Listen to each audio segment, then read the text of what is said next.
Hello, students, teachers, parents, history nerds. Hello, everybody, and welcome to Nutshelled History, where we lay out the facts, the good, the bad, and the ugly. Today, we are going to continue our Ancient Civilizations series by looking at Strong Rulers Unite China. Don't forget that there's a link for a fill-in-the-blank worksheet in the description. I just ask that you like and subscribe. I apologize for any mispronunciations ahead of time. I do my best. Okay, let's roll. The Qin dynasty began in 221 BC, when the leader of the Qin conquered the Zhou and proclaimed himself Shi Huangdi, or First Emperor.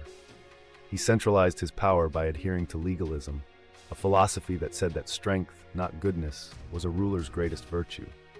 He tortured and killed any who opposed his rule. Shi Huangdi replaced feudal states with military districts headed by loyal officials. To promote unity, he standardized weights and measures, coins, and Chinese writing. Under his orders, thousands of workers connected shorter walls to form the One Great Wall against invaders from the north. The Han dynasty began in 22 BC. The most famous Han emperor, Wudi, ruled from 141 BC to 87 BC. Instead of legalism, Wudi made Confucianism the official belief system of the state. He improved transportation, controlled prices, and created a government monopoly on iron and salt. His policy of expansionism increased the land under Chinese rule.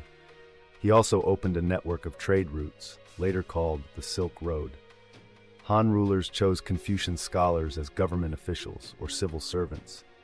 Young men could advance in government through skill rather than family influence.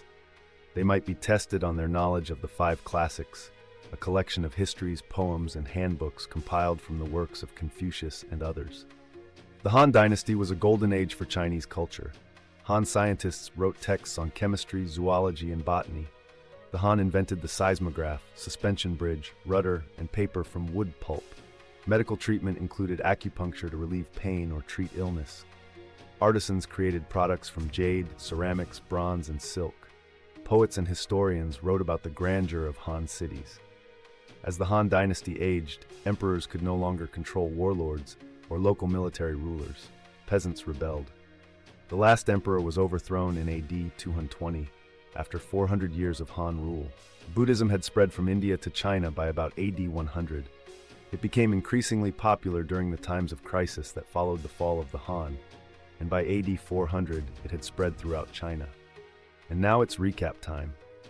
The Qin dynasty, 221 to 206 BC, kicked things off with Shi Huangdi, a no-nonsense ruler who unified China using legalism, a philosophy that valued strength over kindness. Think my way or the dungeon. He standardized everything from coins to writing, restructured the government, and built the Great Wall to keep out northern invaders.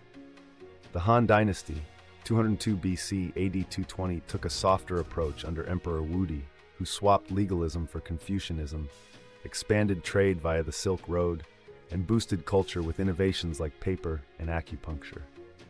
The Han era was a golden age of science, art, and poetry, but eventually, warlords and rebellion spelled its end.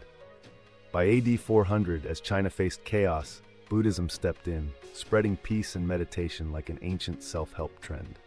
There you have it, folks. That is Strong Rulers Unite China Nutshelled. Thanks for stopping by Nutshelled History. Get strong on those like, and subscribe buttons for me to help this channel unite with the algorithm. What would be the name of your dynasty? Let us know in the comments down below. See y'all next time on Nutshelled History.